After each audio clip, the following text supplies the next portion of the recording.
Hi, my name is Grace and I'm an adult services librarian here at Kent Free Library. If you saw our October Kent Free Library newsletter, you would have seen a list of recommended horror fiction books at the end of the newsletter. Well, I want to recommend one more horror fiction book that's a nice short read at only 146 pages. It's by Shirley Jackson and it's called We Have Always Lived in the Castle. I first saw the book on a staff display that someone else on staff put on display, and I thought the cover looked intriguing. This book I would probably put in my top 10 favorite books of all time. I identified with the main characters. I saw myself in Maricat with her obsessive compulsive thinking and her fear that today's comfortable, safe life could be interrupted by unwelcome changes. I also identified with the older sister character, Constance, who enjoyed gardening and cooking and was a caregiving type and just wanted to live a simple, quiet life.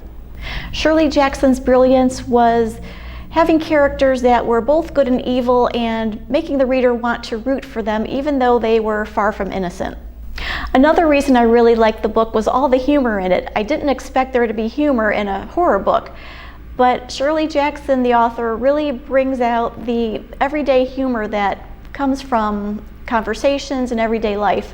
For example, when Cousin Charles visits the two sisters in the book, he is aware of the family's history of poisoning. And one funny scene is when the sisters cook him a dinner, and while he's eating, Maricat tells him about a type of poison that doesn't take effect until 24 hours or even days after it's eaten, and Cousin Charles's reaction is priceless.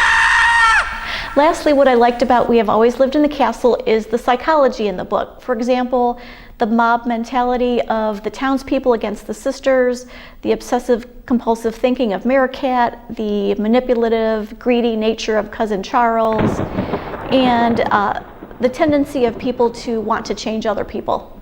I hope you'll give the book a try if you're looking for a slightly creepy yet very funny book. Thank you for joining us for this special Halloween edition of Book for the Week. Look for us again in 2 weeks for another edition of Book for the Week, and join us on social media.